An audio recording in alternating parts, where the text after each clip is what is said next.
this old man, Paul, who's probably at this time 71 years of age, has walked 10,000 miles, has had practically every disease that you could possibly get, has been stoned twice, flogged many times, shipwrecked twice, been bitten by a viper. The man who gives us these words that become the Acts of the Apostles.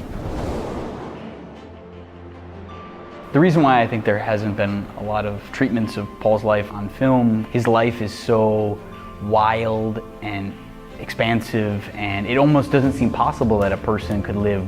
He lived 100 lives in one life.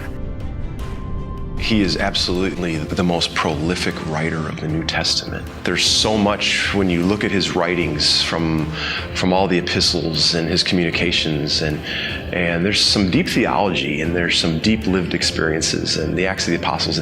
There's so much, like part of it is like, how do you even begin telling that story?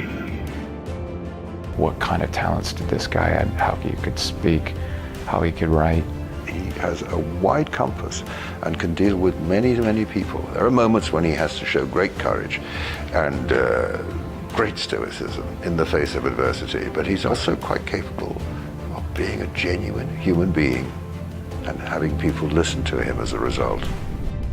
I think that Paul, above so many others, knew exactly what sin, mercy, and grace meant in his own life and how powerful it was, and you know, the conversion of someone who was so seeped into law and tradition, and it was eye for an eye and tooth for a tooth, and if you sinned and then you didn't sacrifice, you were not forgiven by God. This is how it worked in the old Jewish tradition.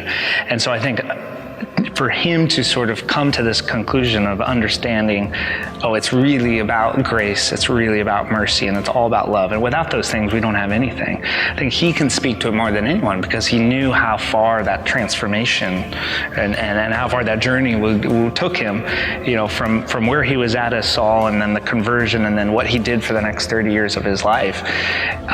Everything centered around these three things: grace, mercy, and love. And I just am so excited to tell this story and offer these themes to the world at a time when I think that we are so desperate to hear these things, to hear that we're loved, to hear that there is mercy and grace for anything, to hear that there is a God that's bigger than us, that loves us, and that we cannot fall too far from his grasp. And that's why we're excited to tell this story.